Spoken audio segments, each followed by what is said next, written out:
Simon & Schuster Audioworks presents Star Trek, Deep Space Nine, Emissary, novelization by J.M. Dillard, based on the teleplay by Michael Piller.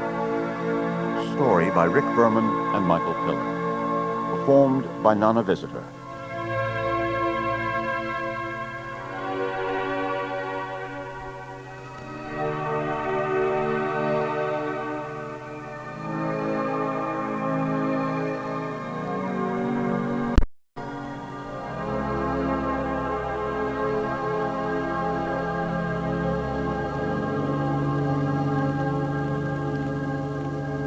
Ben Sisko's first encounter with Jean-Luc Picard shattered his life forever.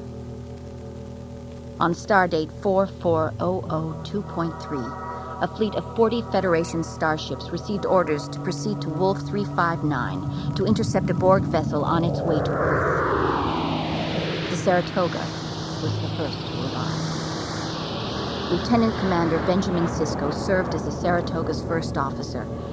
Like the rest of the crew, Sisko had never seen a Borg, and knew little of the race save that Starfleet Command deemed them a grave threat. He knew that most who engaged them perished. Sisko was not afraid. He had absolute faith in himself, his captain, his ship, the fleet. But he had not been prepared for the size of the thing.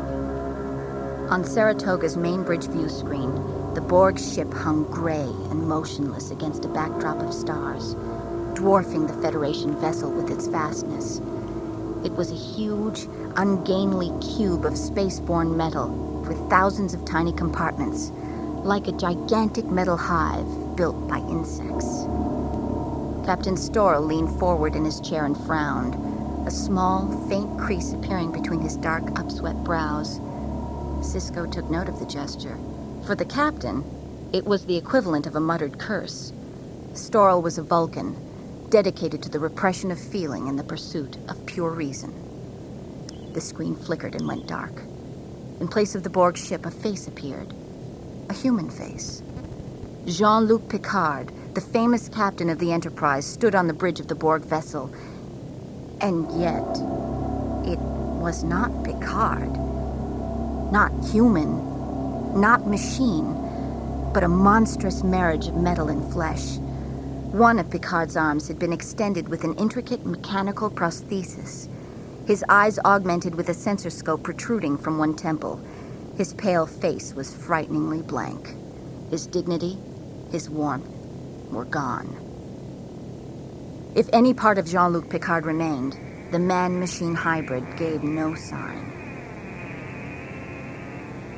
The sensor scope flashed red, whirred softly and angled forward, studying the humans with an intelligence as empty and cold as space.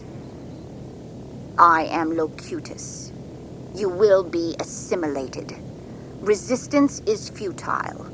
You will disarm all weapons and escort us to Sector 001. Sisko's lips parted, half in astonishment, half in outrage. Like hell we will. 001 was Earth. Captain Storl's gaze serenely affirmed Sisko's sentiment. Sisko stared down at his viewer and saw a schematic display of 3 starships gliding silently into formation around the Saratoga. The Gage, the Kyushu, and the Melbourne. Captain Storl then gave a series of orders. Move us to position Alpha, Ensign. Load all torpedo bays. Ready phasers. Picard's image disappeared abruptly and was replaced once more by the Borg ship. Rannoch, the Bolian tactical officer, moved pale blue hands over his console. The Borg ship is attempting to lock onto the Melbourne with its tractor beam. Captain Storl's attention did not waver from the screen. Target the origin point of that beam, Lieutenant. Fire when ready. Sisko watched the screen as Saratoga's phasers and torpedoes streaked through the void, flared briefly against the leaden surface of the Borg ship, then dimmed. Simultaneously, the Borg ship fired a bright, searing beam, striking the Melbourne. For an instant, the Melbourne trembled, illumined against the blackness by a deadly corona of light. Cisco squinted against the painful brightness on the screen, forced himself not to look away as the Melbourne's hull exploded into scorched, hurtling fragments. Forced himself not to think of those dead and dying on a bridge, very like the one he was on. A part of his mind screamed that they were all certainly about to die, that he should leave his post, find his wife and son, spend his last few seconds with them. But the rational part knew that Jennifer and Jake's best chance lay in his ability to perform his duty. The deck lurched. Cisco staggered, regained his footing as Lieutenant Rannoch called out from his console. "The Borg are attempting to lock onto us." Captain Storrell clutched the arms of his chair for balance. "Evasive maneuvers. Delta pattern." At the navigation console, Ensign Tamamoto glanced down at her readout. "Captain, we're not moving. They've locked on."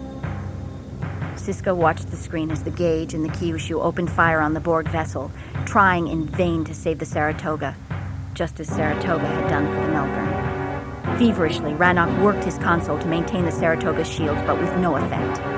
"Shields are going." The bridge went dark, and with a roar, erupted in flame. Cisco was slammed to the deck.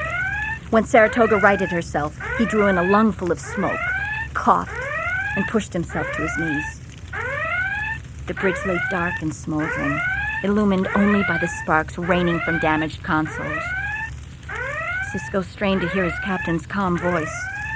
Being a Vulcan and stronger than most of his crew, Storrell would be the first to recover, if he was alive. "Damage report!" No one answered. The emergency lights flickered once, then came on. Cisco pushed himself unsteadily to his feet. "Damage report!"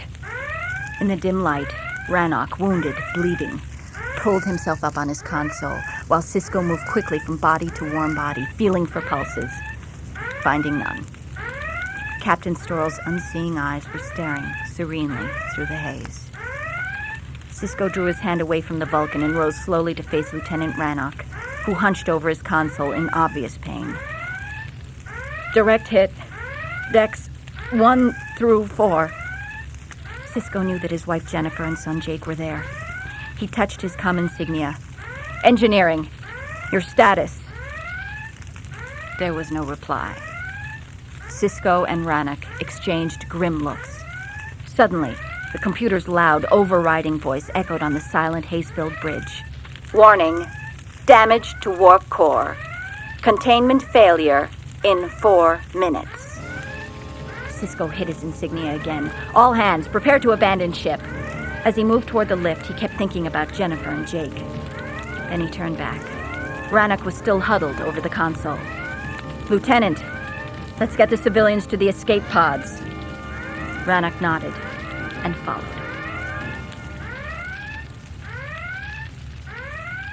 When the turbo lift doors opened, Cisco felt heat on his face. He and Rannoch stepped onto the deck and staggered to the left. The deck was tilting, stabilizers were failing. Life support would be next. Cisco calmly reasoned that he would be able to make it to his quarters to see if Jennifer... Fire leapt at them from a side corridor, singeing the shoulder of Cisco's uniform. He grabbed Rannoch's arm, and together they fought their way past the flames, toward a frantic group of civilians struggling with armloads of personal possessions. Cisco shouted over the roar of flames, "Leave everything! Go to your assigned evacuation area, now!" Cisco continued on, passing other civilians, searching for 2 faces. "Warning, damage to warp core. Containment failure in 3 minutes. When he arrived at his quarters, the door was jammed open. Thick, dark smoke billowed out. Cisco stepped into it without hesitation. An explosion had ripped a large hole in the deck, allowing fire to leap up from the level below. His quarters, a lifetime of accumulated possessions, were destroyed. He pushed his way through scorched debris. "Jennifer!" He pushed aside smoldering fragments of furniture and twisted metal bulkheads, searching. At the edge of the largest pile of collapsed bulkhead and wreckage, he uncovered her hand, limp and smudged with soot from the smoke. He set to work with a strength and intensity that bordered on insanity. The edge of the bulkhead was jagged, sharp. His hands became bloody and blistered by the heated metal. Within seconds, He had uncovered Jennifer's twisted upper torso and discovered Jake's small, dark body beside her. She had shielded the child with her body and taken the brunt of the blow. He could see no blood, but in the darkness and the smoke, it was difficult to be sure. It's going to be okay. I'll get you out of there. You're going to be okay. He strained, letting the sharp, hot metal cut into his palms. But he could not lift the wreckage that crushed his wife's lower body. In desperation, he circled, cleared away more debris, found a way to reach underneath the wreckage and pull Jake free. The boy was unconscious and badly bruised, but breathing. The boy moved slightly in his grasp. Okay, Jake. We'll just get your mom now and get out of here. But Jennifer was pinned too tightly. Cisco was struggling to lift the wreckage again when Rannoch's silhouette appeared in the doorway. Commander, sir, we have to get to the escape pods. Cisco stopped pushing against the bulkhead and met the Bolian's startled gaze that focused on his charred, bloodied hands. Cisco stared down at them numbly. The only thing that mattered was Jennifer. Rannoch, just help me get her free. That's an order. The Bolian stared at him in mute horror. He reached down and scooped Jake up in his strong arms. She's gone, Commander. There's nothing we can do. Warning. Damage to warp core. Containment failure in 2 minutes. Cisco shook his head. He knelt beside Jennifer and took her cool, limp hand in his bloody one. If she had to die, then he could not leave her to do so alone. You go ahead, Lieutenant. Take the boy. A security officer appeared in the doorway, and Rannoch handed the boy off to him, then grasped Cisco's arm and yanked him to his feet. Now, sir. No. I can't leave without her. Rannoch pulled with all his might. Powerless against the Bolian's greater strength, Cisco was propelled toward the door. Damn it! We can't leave her here! Rannoch replied by pushing him out the door. Cisco did not remember running through the burning corridors. Did not remember joining the dozen others in the cramped escape pod. Cisco remembered only 2 things. The sight of Jake, still unconscious in the security officer's arms, and the sight of the dying Saratoga as other tiny pods sailed free. Cisco made his way to the porthole and stared at the receding wreckage. Space was lit up like a summer sky with heat lightning. The Kyushu was gone now, and the gauge would be next. The Borg were right.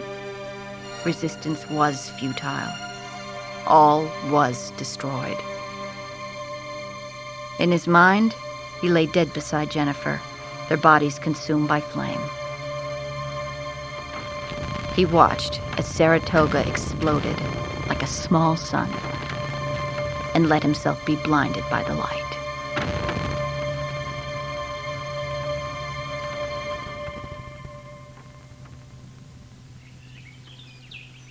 Three years after the incident at Wolf 359, Commander Benjamin Cisco stood in the soft grass, fondly watching his 12-year-old son. Under the shade of a large old oak, Jake sat fishing on a large rock, trousers rolled up to the knees, bare feet dangling in the water. Hey there, son. Jake turned at the sound of his father's voice, lips stretched in a reluctant grin. A shaft of sunlight pierced the branches and gleamed in his dark, curly hair.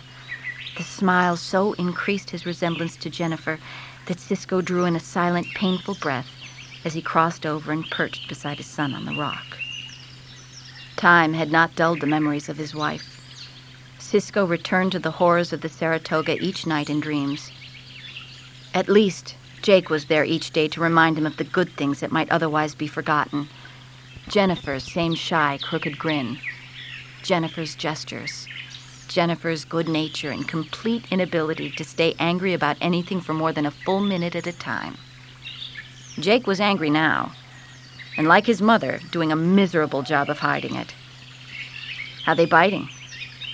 Jake shrugged and turned his attention to the red and white bobbing cork. Small fry, throw him back. Want to go for a swim? don't have time, son. We gotta get ready. A sullen look came over the boy's face, and Cisco experienced a pang of guilt. It won't be so bad, Jake. I've heard Bajor's a beautiful world. Beautiful, he thought, before the Cardassian conquerors departed, leaving massive destruction in their wake. So why can't we live on the planet instead of some old space station? Well, it's what Starfleet decided. When Cisco heard that he had been assigned to the space station, he protested, to no avail. Starfleet obviously felt his career had stalled at Utopia Planitia, and so presented him with a challenge: Deep Space Nine. Cisco did not want a challenge. He no longer gave a damn whether his career stagnated or not. The promotion to full commander seemed meaningless. Before Jennifer's death, he had been unrelentingly ambitious, his career second in importance only to his family. But now, none of it mattered except Jake. Cisco was seriously considering leaving the fleet for the boy's sake. He'd even been looking into some civilian job possibilities on Earth. Thus far, none had panned out. Jake stared down at the water, at the reflection of the young barefoot boy frowning back at him. Dad, you promised we'd stay on shore duty. The station is in orbit around Bajor, Jake. It'll be just like shore duty. There be any kids there? Absolutely. Lots of kids. Cisco hoped like hell he was telling the truth. Bridge to Cisco. Cisco straightened, touched his insignia. Yes, Captain. We're approaching Deep Space Nine, Commander. We'll be docking in 7 minutes. Cisco put an arm around his son's stiff shoulders. Come on, Jake. We'll take the pond with us. Computer, end program. The yellow grid of the holodeck walls replaced the grass, water, trees. Jake slung the pole over his shoulder as they exited. He kept his sullen expression and avoided Cisco's eyes as they strode down the corridor, but at an observation window, he paused, wide-eyed with curiosity.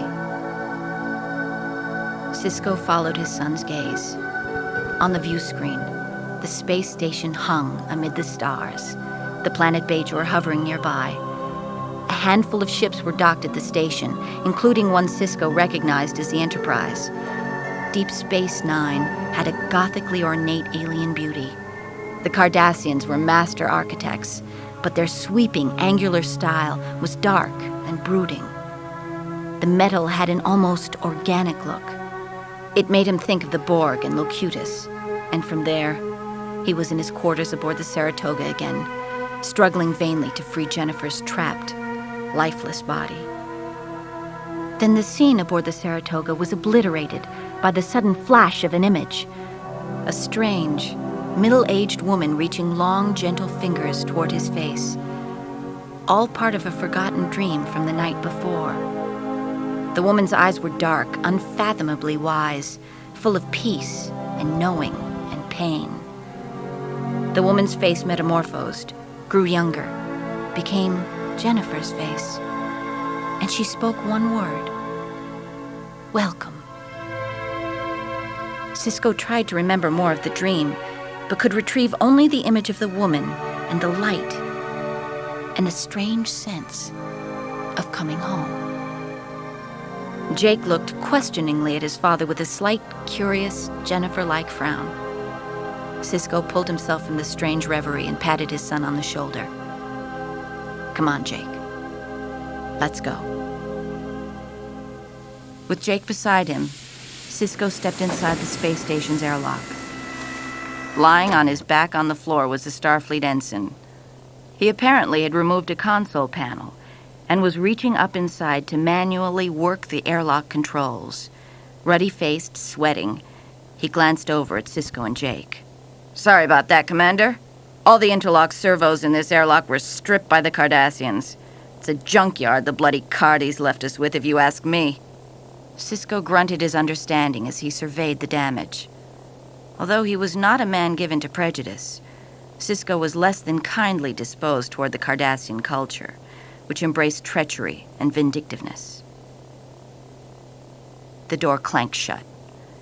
The ensign wriggled out from under the console and got to his feet. He extended his hand to Cisco. "Miles O'Brien, your Chief Operations Officer." Cisco nodded.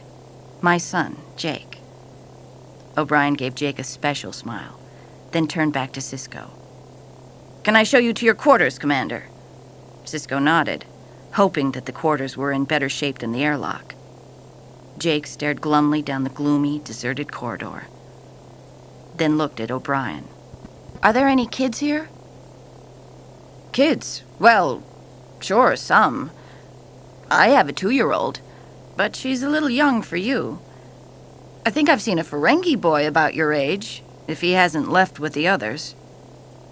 Jake seemed clearly intrigued by the notion as a set of doors opened and O'Brien ushered them out. "The promenade, or at least what remains of it. During their occupation, the Cardis sold commercial concessions to the highest bidder. Kept the mining crews entertained."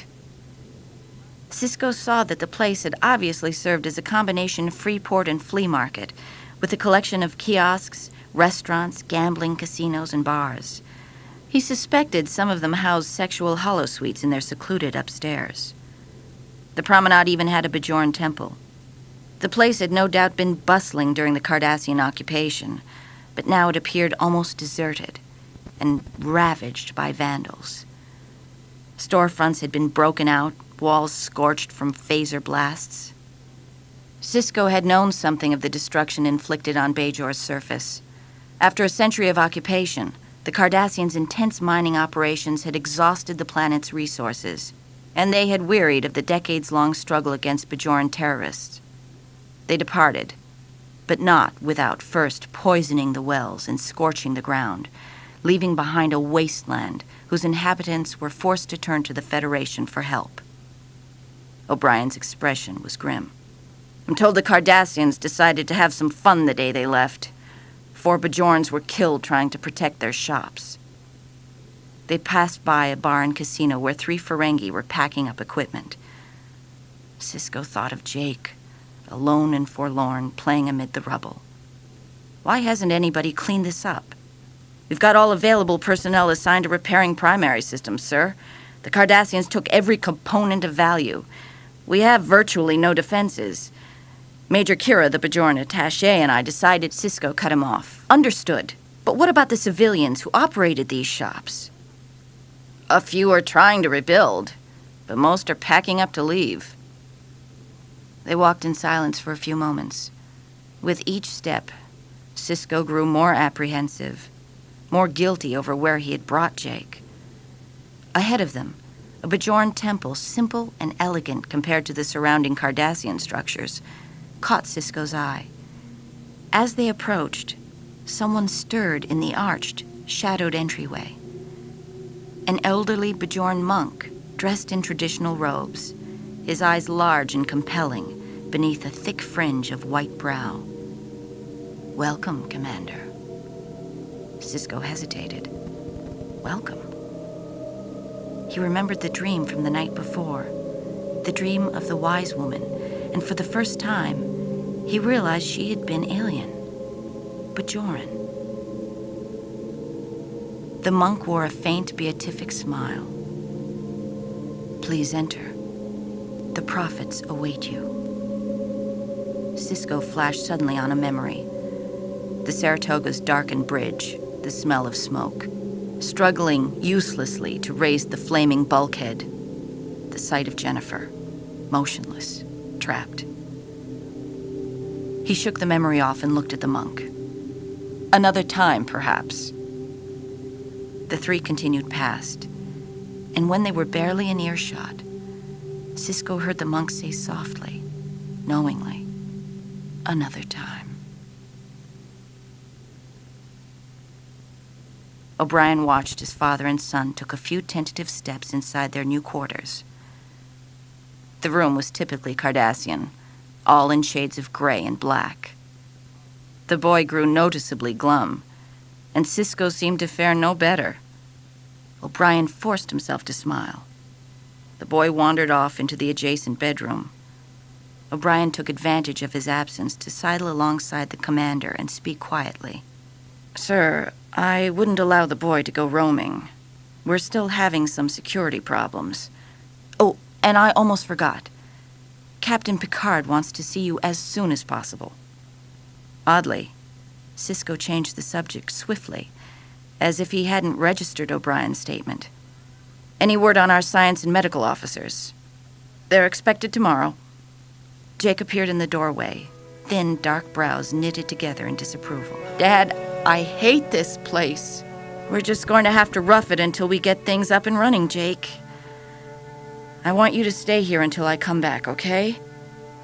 Jake nodded in a manner that indicated it was definitely not okay.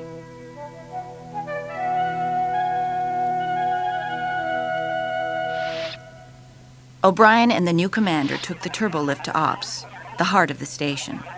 Sisko tilted his head back to take in the multi-tiered facility, where a handful of Bajorans and Starfleet personnel were already busily at work. O'Brien absently wiped beads of perspiration from his forehead. Operations houses computer and life support, tactical controls, master communications, and the transporter pad. Obviously, we've got a bit of work to do. Commander Sisko nodded, still gazing up appreciatively at the different levels. O'Brien stretched out an arm and pointed at the metal grid mezzanine and a small balcony. That's the prefix office up there. Major Kira has been using it. Sisko glanced around, searching. The only office in Ops? O'Brien gave an apologetic nod. Sisko exchanged an amused glance with him. I guess it's time to meet, Major Kira. Sisko made it up the rattling metal stairs in 2 swift steps. When he arrived at the top of the staircase and approached the office entrance, he heard a voice come booming through the walls. You're throwing it all away! All of you! Don't ask for my opinion next time! Sisko winced faintly at the sound of the terminal being switched off forcefully. He pressed the buzzer by the door and it slid open almost immediately. A Bajoran woman, her short auburn hair swinging forward against her cheeks, leaned aggressively forward in the doorway. Her large eyes narrowed at him. As she straightened, her hair swung back, revealing several silver ornaments in one ear. Decidedly non-regulation. I'm Benjamin Sisko. She caught Sisko's gaze and returned his look with one that was a clear challenge. She stepped back to allow him passage, folded her arms, and scrutinized him coldly. I'm Major Kira. I suppose you want the office. Well, actually, I thought I'd say hello first, and then take the office. But we could do it in any order you'd like. She swept her arm back in welcome, but Sisko's momentary amusement faded. He'd be damned if he'd tolerate any unearned hostility. He folded his arms and looked directly, unflinchingly into her eyes. Is something bothering you, Major? You don't want to ask me that, Commander, because I have a bad habit of telling the truth, even when people don't want to hear it. Perhaps I want to hear it. Her anger eased briefly, then returned. I don't believe the Federation has any business being here. Sisko nodded thoughtfully, reminding himself once again that he was probably leaving and none of this mattered to him anyway. The provisional government disagrees with you, Major. She faced him with eyes full of mistrust.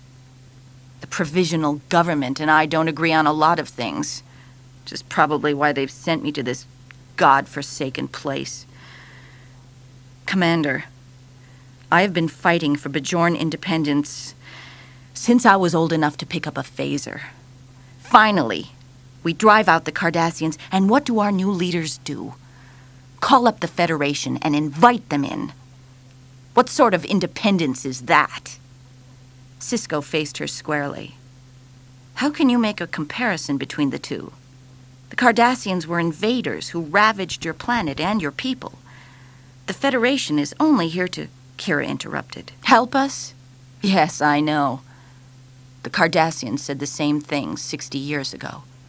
Major, when I was ordered here, I requested a Bajoran national as my first officer because, unlike the Cardassians, I believe the Bajora have the right to rule their own planet. I believe my request made sense. It still does. At least to me. When an alarm sounded on a nearby comm panel, Kira whirled toward it, pressed a control, then squinted at the schematic of the station that appeared on the monitor. The Major hit another control, and the map metamorphosed into the image of a humanoid, not Bajoran. Sisko thought something was wrong with the monitor. The man's features seemed slightly blurred, unfinished, almost two-dimensional. Palms flat on the console, Kira leaned toward the image. "Odo, are you reading something at A14? The man shook his head, and it was then Sisko realized Kira's monitor was in perfect working order. It was Odo's features that were blurred. "My security array has been down for 2 hours. I'll meet you there." Kira pushed herself up and strode toward the door. "We've been having a lot of break-ins lately. No need to come along, Commander." Sisko ignored her and followed.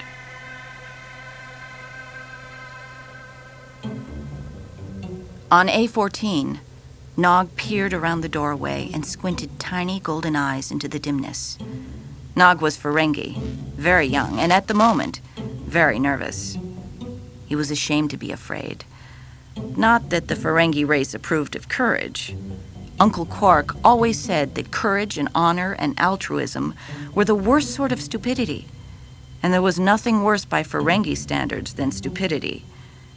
It was fine to be afraid, so long as it didn't cause you to get caught. Nog was terribly afraid of being stupid and disappointing Uncle Quark once again. Behind him, huddled over a safe, Jaskal used the shield damper to neutralize the force field surrounding the safe. Nog turned in time to see Jaskal's huge paws scoop a handful of valuable mineral samples out of the open safe. Jaskal was a Bikazi, twice Nog's size, huge and ponderous and hideous by any standards, Ferengi or human. Nog disliked the Bikazi, but Jaskal could easily crush Nog into pulp and had indicated that he would most certainly do so if Nog did not watch his sharp little tongue. "Hurry up, Jaskal." With agonizing deliberateness, Jaskal dropped the mineral samples into the pouch, then at last turned and joined Nog at the door. Jaskal stopped abruptly. A humanoid was coming toward them across the promenade at top speed, the strange one called Odo. "All right, just stand where you are." Nog began to tremble. Of all the beings on the station, Odo frightened him the most. Nog stopped in his tracks, but Jaskal was not so amenable. He pulled a dagger from his waistband and hurled it. The weapon whipped through the air. In the millisecond it took for the knife to approach, Odo's torso became fluid, twisted, reshaped itself to move aside out of danger's way, then sprang back. The dagger embedded itself in the wall behind the security officer. Jaskal recovered, tried to charge past Odo before he had a chance to reform, but too late. Odo grabbed him, trying to contain him, until a phaser blast scorched the wall over the fighters' heads. Odo slowly released his hold on Jaskal and turned his unfinished, flattened features toward the new Starfleet officer. "Who the hell are you?" Major Kira answered him. "Odo. This is our new Starfleet commander." Completely unimpressed, Odo studied the new human. "I don't allow weapons on the promenade. That includes phasers." Sisko drew back at this and was about to reply when an older Ferengi approached. "Nog, what's going on?" Nog repressed a bleat of despair at the sound of Uncle Quark's voice. As Quark hurried toward the Starfleet officers surrounding his young nephew, the Ferengi was in anything but a charitable mood. He had been furious to learn that the Federation intended to occupy Bajor. Quark did not mind Bajorans. Although they were an odd people who filled their minds with mystical mumbo-jumbo, at least they left him alone to do his business. And he rather liked the Cardassians. True, they were treacherous and deceitful, but these were traits Quark greatly admired. He knew how to deal with the Cardassians in their straightforward cruelty, but the Federation, especially the humans, puzzled and irritated him no end. They utterly lacked any sort of common sense, as illustrated by their bizarre, silly notions of morality and honesty, which to Quark proved their stupidity. Then there was the matter of the overeager Nog, fouling up his assignment yet again. He had sent Jaskal along as insurance, since the boy could not be trusted to complete even the simplest task that called for stealth and deviousness. The priceless mineral samples would have more than compensated for the business loss and the cost of moving his operation.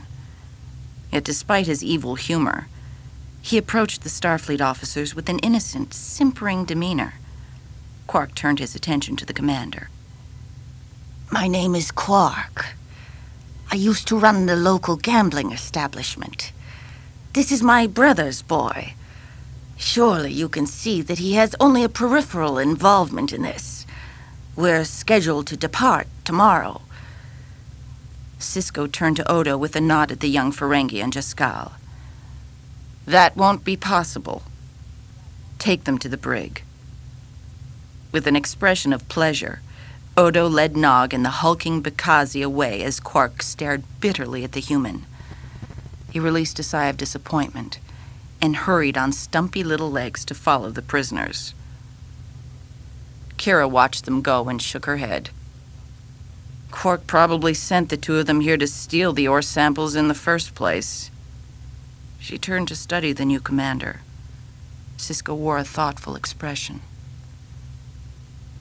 Major, there's a Ferengi legal tradition. It's called plea bargaining. I might let the boy go, but I want something in exchange from Mr. Quark. Something very important. Kira was about to ask exactly what that something was when Sisko's communicator signaled.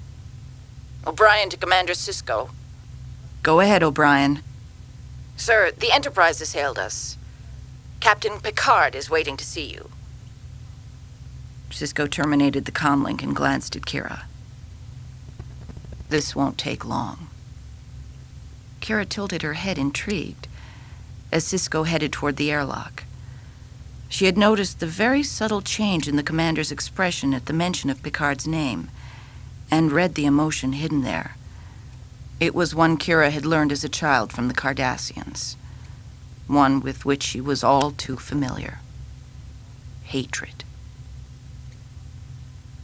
She stood watching for a few seconds after the door closed over him. This Starfleet commander was a far more complicated person than she had expected. As Sisko made his way to the Enterprise's main observation lounge, he reminded himself he had no right to harbor any hatred toward Picard. The human was not responsible for the crimes of the Borg. And yet, by the time he pressed the chime and heard Picard's voice bid him to come in, Sisko was blinded by rage. Captain Picard sat at the end of the table, reviewing information on a screen. He smiled and rose, extending a hand. Commander, come in. Welcome to Bajor. Sisko took the proffered hand. It's been a long time, Captain. Picard tilted his lean, sculpted face and studied Sisko. Have we met before? Yes, sir. We met in battle. I was on the Saratoga at Wolf 359. Picard's face went slack. The warmth fled his eyes. Then Picard banished the specters with a blink and gathered himself. When he spoke again, his voice was cool, infinitely remote. I assume you've been briefed on the political situation on Bajor. I've come to know the Bajora. I'm one of the strongest proponents for their entry into the Federation. Ben Sisko blinked to clear the afterimage of the past, forced himself to pay attention to the captain's words. Is it going to happen? Picard rose and moved over to the observation window, deliberately putting distance between himself and Sisko. Not easily. The ruling parties are at each other's throats. Factions that were united against the Cardassians have resumed old conflicts. Picard wheeled about to glance at him sharply. Your job is to do everything short of violating the Prime Directive to make sure they do enter the Federation. Sisko gave a short defensive nod. He did not need his job explained to him. Captain Picard took a step toward him. Starfleet has made me aware of your objections to this assignment, Commander. I would think that after 3 years at the Utopia Planitia Yards, you'd be ready for a change. Sisko thought of Jake by himself in the dark, dismal Cardassian quarters. I have a son that I'm raising alone, Captain. This is hardly the ideal environment. Picard cut him off. Unfortunately, as Starfleet officers, we do not always have the luxury of serving in an ideal environment. Sisko did not back down. I realize that, sir, and I'm investigating the possibility of returning to Earth for civilian service. Perhaps, Commander, Starfleet Command should begin to consider a replacement for you. Sisko regarded Picard with veiled hostility. That's probably a good idea. Seconds passed as the two regarded each other. The coldness in Picard's eyes faded, replaced by muted pain. Sisko knew that the captain was struggling to find the right words to broach the subject of Wolf 359. Sisko rose abruptly. In the meantime, sir, I'll do the job I've been ordered to do to the best of my ability. Thank you for the briefing. He locked eyes with Picard and waited to be dismissed. Picard studied him for a long time, clearly not wishing to end the conversation. The captain detected a faint, fleeting glimmer of anguish in Sisko's eyes, And knew that Sisko saw the same in his own. At last, Picard spoke. The Enterprise is scheduled to depart for the Lapolis system tomorrow at 0500 hours after we offload 3 runabouts. Good luck, Commander. And dismissed. As the doors closed behind Ben Sisko, Jean-Luc Picard sank back into a seat, stared distractedly for a few seconds, then lifted his gaze to the planet Bajor. Nearly 2 years had passed since his last nightmare about the experience with the Borg. In fact, he had repressed his memories so successfully that, as he had studied Ben Sisko's service record before their meeting, he had ignored his slight unease at the mention of the Saratoga. How could he have forgotten? Failed to make the connection? He had been at Wolf 359 in full consciousness as Locutus, and as Picard. In their infinite disregard for suffering, the Borg did not do him the kindness of blotting out the consciousness that was Picard. He had been forced to experience it all, to hear himself speak as Locutus at the Borg's prompting. He had been unable to control his body, his voice, unable to hide his knowledge of Starfleet's strategy and weapons. Picard had been there, and had watched in horror as first the Melbourne was destroyed, and then the Saratoga, and the Kyushu, and the Gage, and 36 other starships. How could he have forgotten the Saratoga? With a sudden chill, he recalled Sisko's mention of raising a son alone. Computer. Personal file on Benjamin Sisko, Commander. The name of his deceased wife and the cause of her death. Jennifer Sisko, Lieutenant. Expired stardate 44002.3, aboard the Saratoga. That will be sufficient. Picard stared grayly at the space station hub through the window. He drew a hand across his forehead.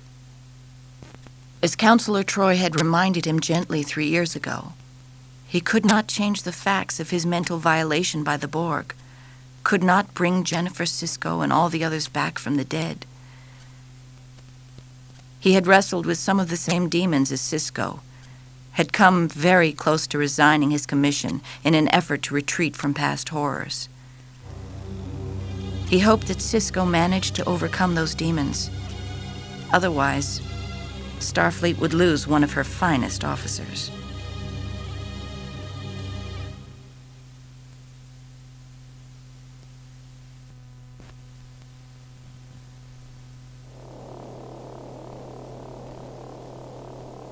In the security office back at the space station, Odo settled at his desk and gave his attention to his work, actively ignoring the little Ferengi, Quark, who sat fidgeting nearby. Odo disliked Ferengis. He believed very strongly in justice and honesty. It seemed a part of his being, like breathing or eating or shifting shape. He knew the Ferengi mocked such beliefs. But then, Odo also disliked everyone else, as a rule. Except Major Kira. She believed in total, blunt honesty. One always knew where one stood with Kira. He was not so sure what to make of this Sisko.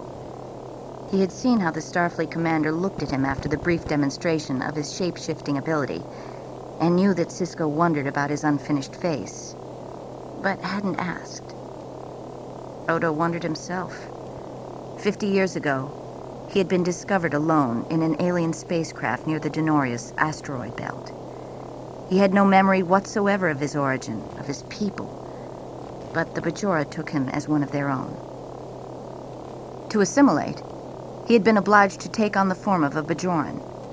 His true form, to which he returned each night, was that of a shapeless, gelatinous mass.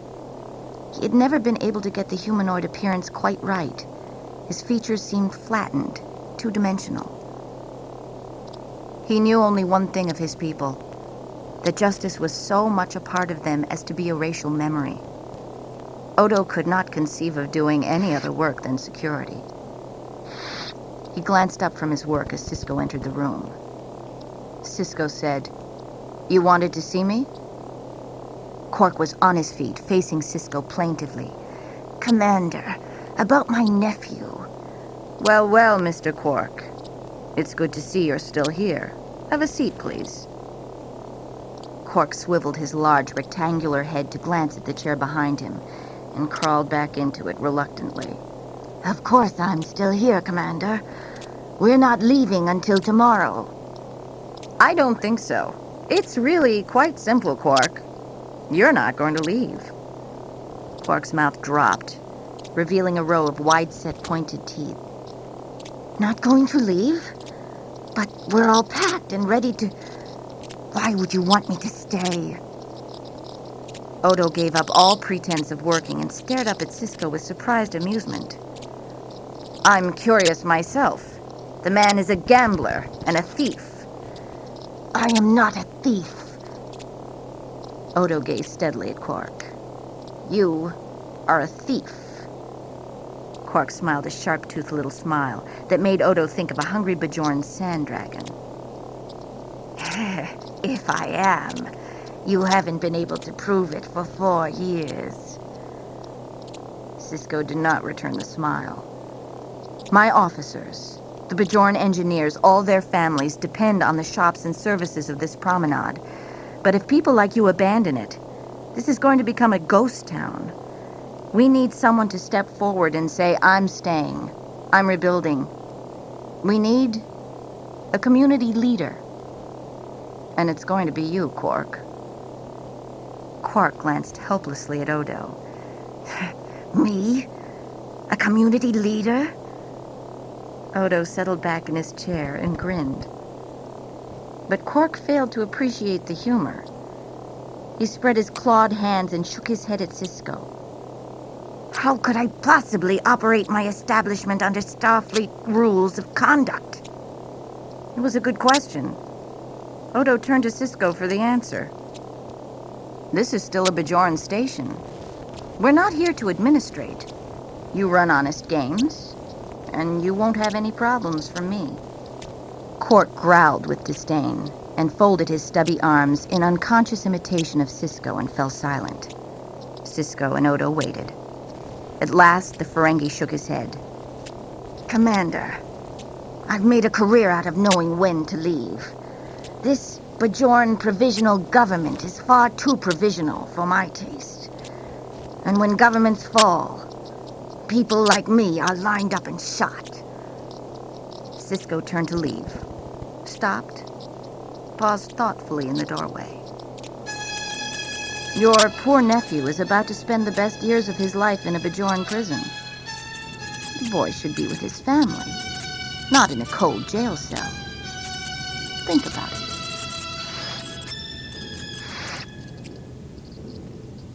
Inside the promenade, Major Kira shoveled rubble from the walkway into a nearby receptacle. Physical labor always freed her mind to roam, and now the previous night's dream returned, as it had been fighting to all day. The rational part of her mind was convinced that none of them belonged here on the Cardassian space station. Yet when she thought with her Pa, her life force that was nourished by the prophets, she knew otherwise. She had the same dream last night as she had been having for the past several nights. The dream about Sisko. Or perhaps she was only trying to convince herself it had been about Sisko. It had been about a man, a brown-skinned human with dark eyes and hair. A man who would become very important to her people. The Bajora needed help so desperately that many were claiming to have received knowledge that one would come to help, to bring hope. The stranger predicted by the prophets. But Kira was by nature a cynic, and now she feared her people's desperation, and her own, were clouding her judgment.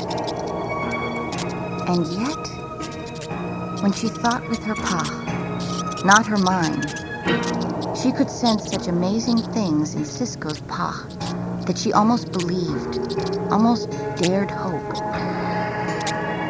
Sometimes she felt her mind housed two different people, the mystic and the skeptic, always at odds. No wonder her planet was in such a mess. If only Kaiopaka, the spiritual leader of her people, would agree to see her. There were many things Kara wished to speak to her about. The sound of Sisko's voice made her start. She realized he was asking about the shovel, about whether such a task was appropriate for an officer. She shrugged, the dream and the Pa, once again reduced to irrelevance. Sisko was no longer the prophesied stranger, but a regulation-worshipping Starfleet type who irritated her. She straightened, emptied the full shovel into the receptacle. Everyone else is busy repairing the primary systems. I suppose Starfleet officers aren't used to getting their hands dirty. Sisko raised an eyebrow, located a nearby shovel, picked it up, and set to work. Kara turned her face from him and pretended to be unimpressed, but she found herself trusting him enough to mention her past, a privilege she had thus far reserved for Odo. In the refugee camps, we learned to do whatever needed to be done. It didn't matter who you were. They worked silently for a time. Then Sisko turned to her. I was just talking to our good neighbor Quark. He's laying odds the Bajoran government's going to fall. Kara acknowledged with a nod. Quark knows a sure bet when he sees it. This government will be gone in a week. And so will you. So her common sense said. But hadn't her dream said otherwise? Sisko hurled a shovelful of trash. What happens to Bajor then? Civil war? Now that the Cardassians have ransacked the planet and gone, we'll start fighting in the ruins, destroying what little is left. Kara hesitated, wondering how much she should trust this stranger with. Dream or no dream. Commander, the only one who can prevent a civil war is Opaka, our spiritual leader. She's known as the Kai. Our religion is the only thing that holds my people together. If she would call for unity, they would listen. But she lives in seclusion and rarely sees anyone. Sisko considered this. Perhaps she might be more receptive if someone from the Federation asked to meet with her. Kira raised her face to him. You? Believe me, she has no more use for the Federation than I do. A shadow fell over both of them. Kira and Cisco glanced up, startled. For a moment, Ben Cisco thought he had fallen into the dream in which the omniscient Bajoran woman reached long, gentle fingers toward his cheek. But the face that hovered above him and Kira was male, older, familiar. The white-haired monk who had welcomed him to the Bajoran temple. Commander, it is time. The monk turned his robed back, trusting the human to follow, and began to purposefully stride over the promenade's wreckage. Cisco's heart beat faster. He stood, mesmerized, and for a second, no more, stared after the old monk. Odd emotions tugged at him, emotions he had thought long buried, emotions that had surfaced during the dream. Cisco knew he was going to talk to the Kai in order to help the Bajorans. He drew a breath, set down his shovel, and followed.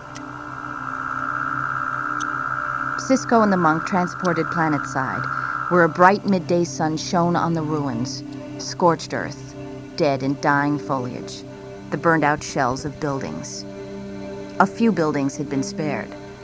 The monk led Cisco to one of them, a temple or monastery, Cisco guessed, from the elaborate stone carvings at the entryway. The massive stone structure's interior was dim, shadowed, illumined only by sunlight that streamed through cracks and holes in the walls. Cisco was shocked by the damage, the desecration. Windows had been smashed, interior walls knocked out, religious statuary beheaded.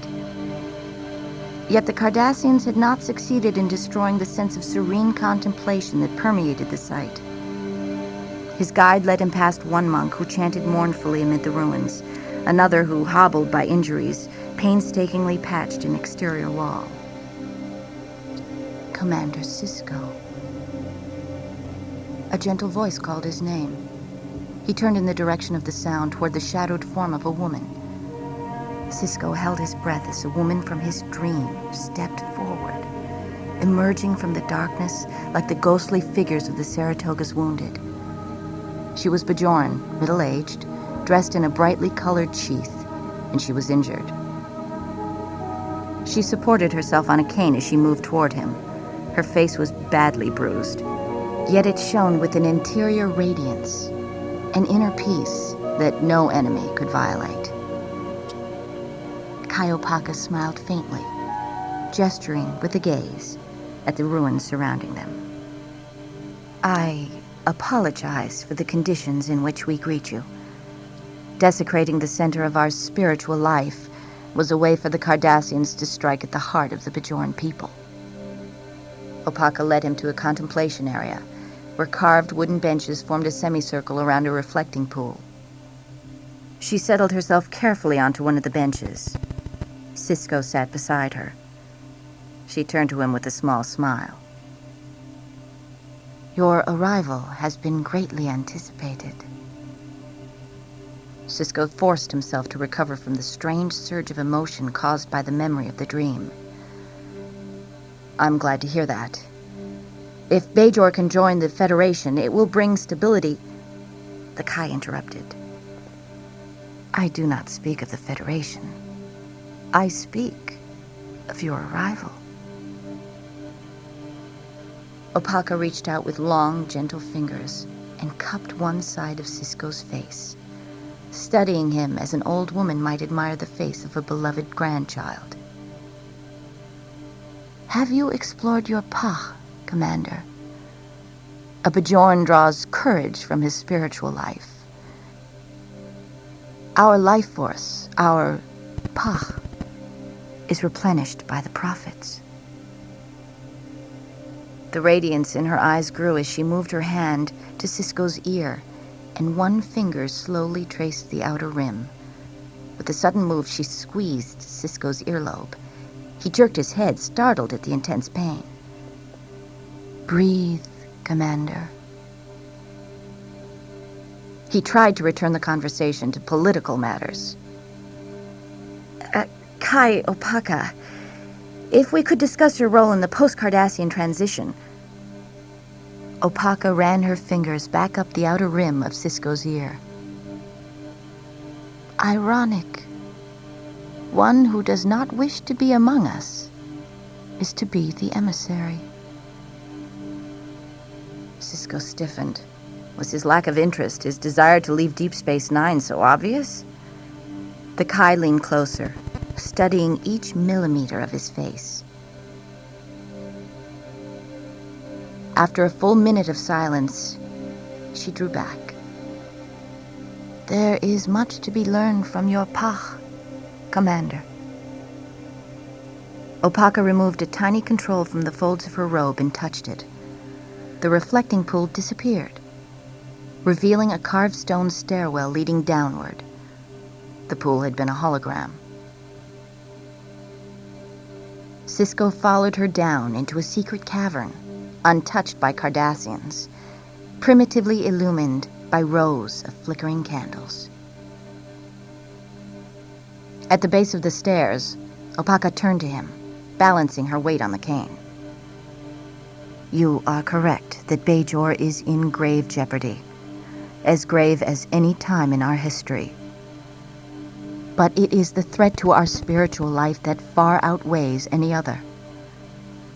Perhaps, but I'm powerless unless I have a unified... Opaka cut him off. I cannot give you what you deny yourself. Look for solutions from within, Commander. At Sisko's puzzled expression, she limped across the stone floor to a carved ark. With a skillful touch, she removed the lid and stepped back so that Sisko could see. Suspended inside a force field, a shimmering double orb of pure, radiant energy floated. Opaka's face glowed green with reflected light as she stared down at it reverently. It looked like a revolving hourglass, or the mathematical symbol of infinity. Kai Opaka, what is it? Opaka had retreated from him and stood with her hand on a wall panel. The tear of the prophet. She pressed the panel. A passageway in the stone opened. She stepped inside. The passageway disappeared. Sisko turned, startled, ready to cry out her name. The cavern dimmed, then brightened with a strange greenish light. Sisko returned his gaze to the ark.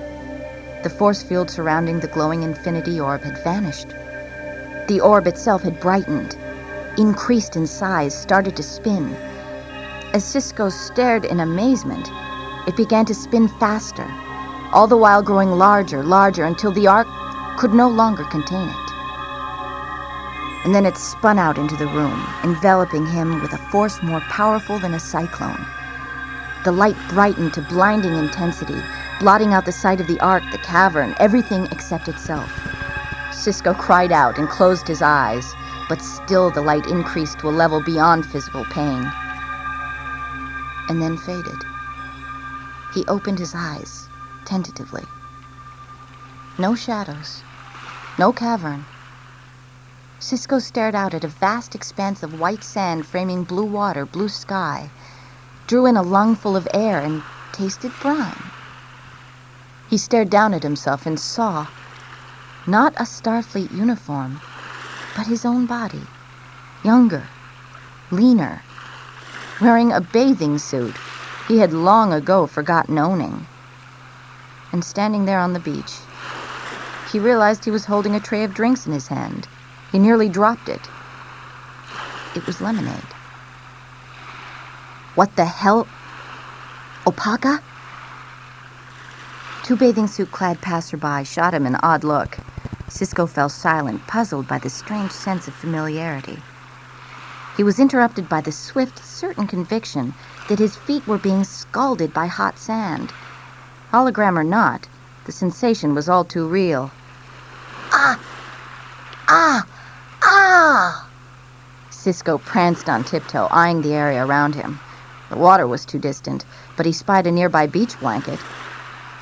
Sisko leapt for it, inadvertently kicking sand on the supine sunbather there. Hey! The woman rolled on her side, clutching an unfastened bra to her breasts, dark brows knit tightly above a pair of sunglasses. I'm sorry. It's just that the sand was burning my... At the sight of her face, he broke off and sank slowly to his knees. He had forgotten how utterly beautiful she had been. He stretched his free hand toward her. Jennifer? The woman recoiled, uncertain, as Cisco reached gently and removed the sunglasses. Jennifer's gold-flecked brown eyes squinted at him in the harsh light, without a glimmer of recognition. Yes? I'm sorry. Did we meet last night at George's party? He struggled to his feet, glasses sloshing lemonade onto the tray. Jennifer, wait a minute. This is impossible. What are you doing here? What am I doing here? Jennifer sat up, still clutching the bathing suit top. You really should wear a cap when you're out in the sun. Jennifer, I know this place. This is Gilgo Beach. Where we met, my feet were burning. Oh, do you understand how incredible this is? No, of course you don't. Oh, Jennifer. He stared at her, wanting to touch her, to explain everything to her, to tell her how tall Jake had grown in the last 3 years. She would not understand. She would think him insane. He cast about for something, anything to say. He shoved the tray at her. Have a lemonade. She drew back, mistrustful. Sorry, I don't accept drinks from strange men on the beach. But tell me the truth. Did we really meet before? Cisco studied her. How could he tell her the truth? About their marriage, their son, her death aboard the Saratoga. So he told the truth as it had been. That first meeting on Gilgo Beach. No, we've never met. She flashed him a big, shy Jennifer smile. So, how did you know my name? George told me. Then you were at the party last night. Late. I got there late and you were just leaving. Are you going to tell me your name? Cisco allowed himself to slip into the conversation. Ben Cisco. I just graduated from Starfleet Academy. I'm waiting for my first posting. Jennifer's eyes narrowed. A junior officer. My mother warned me to watch out for junior officers. Cisco nearly laughed. Your mother's going to adore me. It's not every day you meet the girl you're going to marry. She stopped in her tracks, surf breaking around her ankles. Do you use this routine with a lot of women? No. Never before. And never again. How about letting me cook dinner for you tonight? My father was a gourmet chef. I'll make his famous aubergine stew. A flicker of uncertainty, of mistrust, crossed her features as she stared out at the horizon. I don't know. You're supposed to say yes. Behind them, above Jennifer's head, the air shimmered, filled with greenish light. The orb. Cisco's hope became tainted with grief. He would be forced to return to the empty present. The orb began to spin, filling the beach with light. Cisco began to reach for her, but the glowing force surrounded him. Jennifer, no. Wait! Jennifer, the sand, the water, disappeared in a blaze of green, brighter and more painful to Cisco's eyes than the explosion that had torn the Saratoga apart. He felt himself enveloped by the orb's mysterious energy. Then he was swept back into the present. Once again, he found himself in the dim, candlelight cavern, Opaka beside him, as they stared down at the infinity orb, nestled safely inside the ark. His legs trembled, threatened to give out beneath him. Is it some sort of holographic device? Opaka's eyes shone with reflected light. No. What you experienced barely begins to reveal its powers. This orb appeared in the skies over 1,000 years ago. 8 others have been discovered since. They have been studied and documented for a millennium. Tradition says they were sent from the Celestial Temple. What they have taught us has shaped our theology. She closed the lid of the ark, lifted it, and gently handed it to Cisco. I entrust this to you. It will lead you to the Celestial Temple, so that you may warn the prophets. Cisco eyed her skeptically. Warn them? About what? The Cardassians took the other 8 orbs. They will stop at nothing to decipher their powers, even if it means discovering where they came from. If they do, they might destroy the Celestial Temple itself, which could mean the spiritual disintegration of Bajor.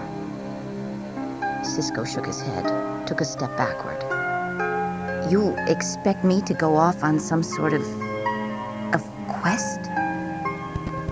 Opaka leaned toward him. I cannot unite my people until I know that the prophets have been forewarned. You will seek them, not for Bajor, and not for the Federation, but for yourself, for your own Pach. It is, Commander, the journey you have always been destined to take.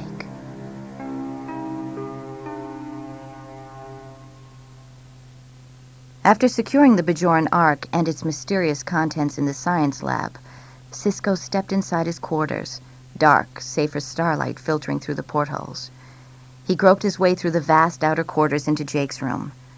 He knelt beside his sleeping son. The recent sight of Jennifer, 15 years younger, brought home the resemblance between the two resoundingly. Cisco gently untangled the blanket around the boy's feet and pulled it up to Jake's shoulders, then headed for the outer room. In the archway, his comm badge signaled. Kira to Cisco. Sorry to disturb you, Commander, but there's something on the promenade you might want to see. The lift opened to the strains of raucous alien music. Cisco took one step forward, stopped, and let a grin spread slowly over his features. On the darkened promenade, one kiosk shone like a beacon. Quark's Casino.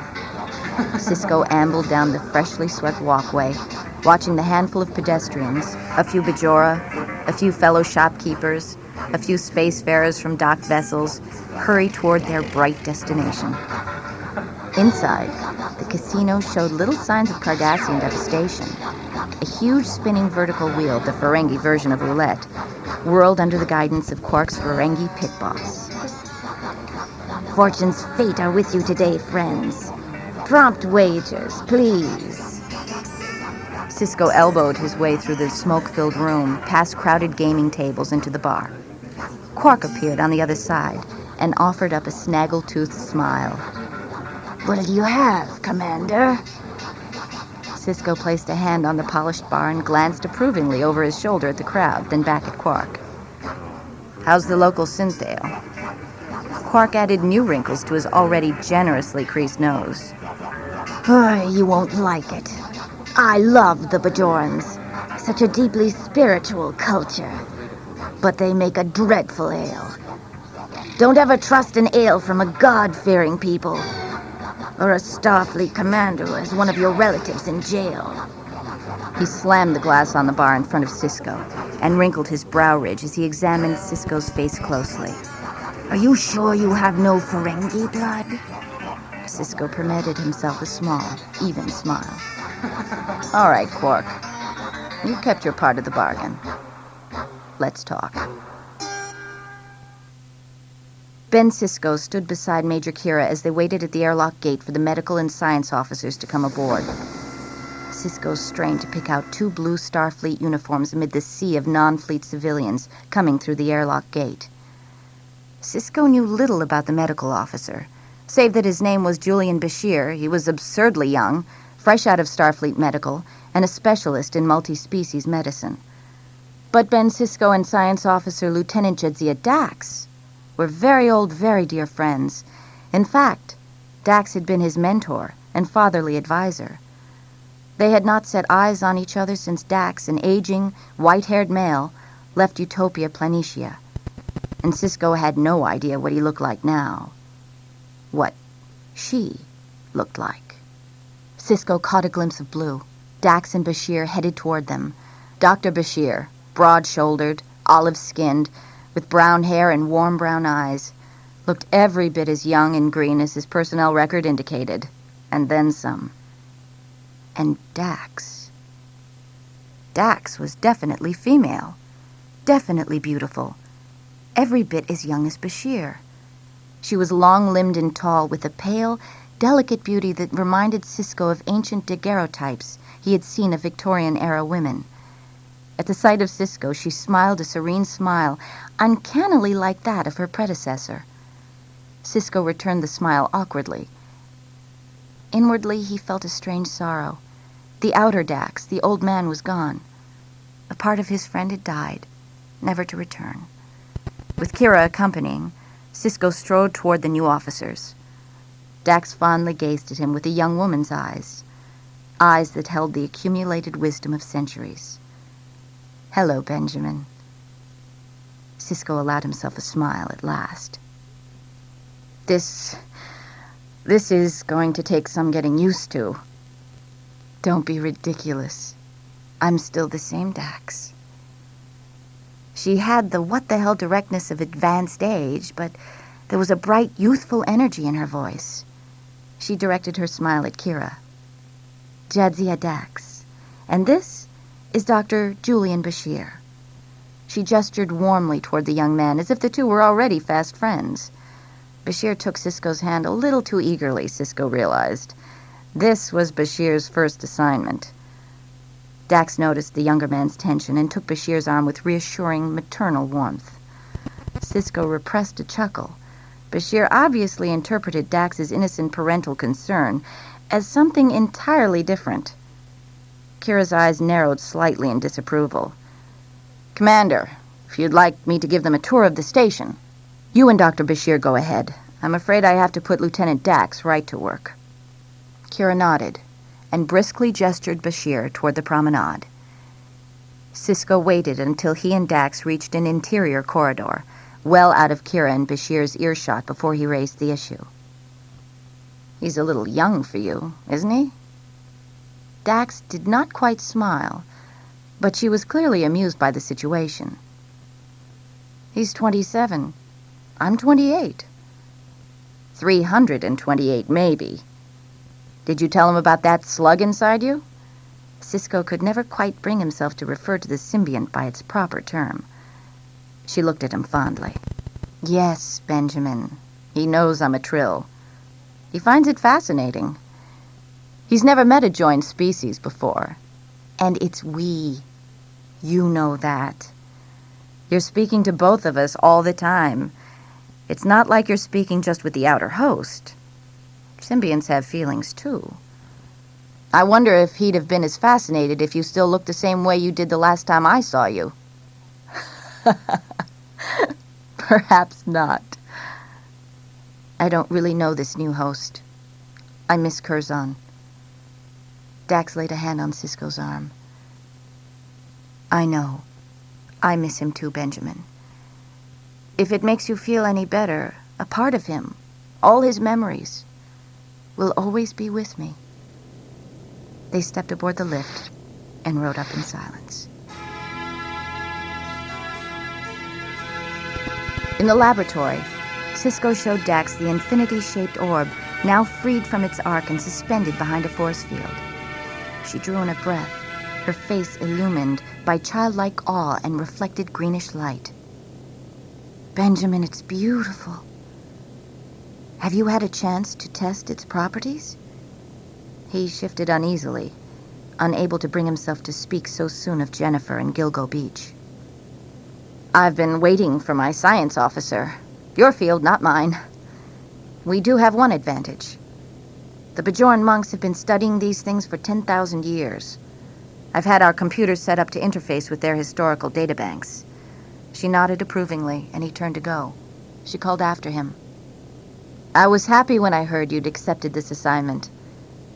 I'd been worried about you. The words tugged at his emotions. Curzon had been worried about Sisko's stalled career, had nagged him constantly about transferring off Planitia. Sisko smiled sadly. It's good to see you too, old man. And he left before Dax could see the grief gathering in his eyes. Dax had faith Benjamin would quickly become accustomed to this new host, too. She rose and moved over to the nearby console. Computer, create a chronological database for all historical references to the orbs, plus all reports of any unexplained phenomena in Bajoran space. Initializing database. Requested function will require 2 hours to complete. In the commander's office, Ben Sisko surreptitiously watched a recorded transmission from Vesteris University. Sisko had made a half-hearted application less than a week ago. Now he watched the screen with nothing less than amazement. The Chancellor himself had delivered the news. It's not every day we have the chance to recruit someone with your experience, Ben. We hope you'll consider our offer seriously. I look forward to getting your response. Sisko stared dully at the screen. He should have been delighted, not oddly disappointed. Instead, he found himself thinking of Opaka and the Infinity Orb. He started as his comm badge signaled. Kira to Commander Sisko. A Cardassian warship has just entered Bajoran space. Sisko rose and stepped out onto his balcony and looked down on his command. On the screen, a huge Cardassian warship, dark and grim, glided toward the station. O'Brien, who was standing at the engineering station, turned to Sisko. Message coming in from their commander, Gul Dukat, requesting permission to come aboard, to greet us. Kira's eyes narrowed with recognition. Dukat used to be the Cardassian prefect of Bajor. O'Brien looked at his commander. Surely a coincidence that the Enterprise just left. Sisko glanced at his 2 officers. He had never met a Cardassian, but judging by the looks on Kira and O'Brien's faces, he hadn't missed out on much. Mr. O'Brien, tell Gul Dukat I look forward to meeting him. Not much later, Gul Dukat entered Sisko's office without knocking. His appearance was anything but pleasant, a collection of ridged, mottled flesh disappearing inside a black uniform that looked armor-brittle, like the hard outer shell of a dark, colorless insect. Dukat smiled, showing a narrow strip of teeth. He sat down without waiting for an invitation. Good day, Commander. Excuse my presumption, but this was my office only 2 weeks ago. Sisko rose, nodded, but did not smile. Gul Dukat, drop by any time you're feeling homesick. Dukat acknowledged Sisko with a humorless smile. You are very gracious. And allow me to assure you that we only want to be helpful in this difficult transition. You are far from the Federation fleet, alone in this remote outpost with poor defense systems. Your Cardassian neighbors will be quick to respond to any problems you might have. Sisko recognized the thinly veiled threat. With the Enterprise gone, the Cardassians could easily cause heavy damage to the station and leave the area long before Federation help could arrive. The Cardassian tilted his head quizzically. So, what did you think of Opaka? I understand you brought back one of the orbs. We thought we had them all. Perhaps we could have an exchange of information. Pool our resources. Dukat's abrupt change of subject caught Sisko off guard. I don't know anything about an orb. Dukat smiled in disbelief. We will be in close proximity, should you wish to reconsider my suggestion. In the meantime, I assume you have no objection to my men enjoying the hospitality of the promenade? He bowed stiffly from the shoulders and left. Sisko sank into his chair with a sigh. Some instinct had said that Ducat must not get the orb no matter what the cost. But Cisco's rational mind knew that that cost might be the lives of those on the station. Was he letting Opaka's mysticism lead him into making a deadly mistake? He rose and headed to see Dax. When he reached the lab and entered, he saw Dax frowning at a monitor. It was strange to see his old friend suddenly metamorphosed into such a beautiful young woman. Even so, he was glad to have her here. Dax spoke to him without taking her gaze off the screen. "Benjamin, what do you know about the Denorius asteroid belt?" Cisco stopped in his tracks and blinked. "Your basic navigational hazard. Nobody gets anywhere near it unless they have to." Dax nodded and scanned the screen. In the latter part of the 22nd century, a ship carrying Kai Toluno was disabled for several days in the Denorius belt, where he claims to have had a vision. Cisco walked up behind her to put a hand on the back of her chair and stared over her shoulder at the data scrolling by on the monitor. Let me guess. He saw the celestial temple of the prophets. Not quite. But he did say the heavens opened up and nearly swallowed his ship. Cisco sighed. At the moment, his mystical encounter with Opaka and the orb seemed meaningless, distant, in the face of Gul Dukat's very real threat. "Dax, are we reduced to chasing metaphors to solve this?" She swiveled in the chair and rose, smiling at him. As a matter of fact, Kai Toluno was not a man prone to exaggeration. Cisco raised a brow, repressed a smile. "I suppose you knew him." "Just an acquaintance. I was a diplomatic apprentice at the time." Cisco interrupted. "You really think his vision has anything to do with this?" "Perhaps. I've been able to confirm that at least 5 of the orbs were found in the Denorius belt. There have also been 23 navigational reports over the years of unusually severe neutrino disturbances in the same area. And 32 years ago, a vessel of unknown origin appeared there, carrying a new life form, an infant shapeshifter." Cisco turned his head sharply to look at her. "A shapeshifter? There's a shapeshifter right here on DS9, the security officer." Dax took in this information thoughtfully. "I've been trying to correlate all these reports in one analysis grid." She pressed another control.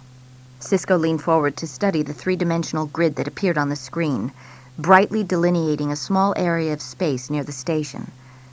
Dax nearly smiled. "Our celestial temple?" Cisco rubbed his chin thoughtfully.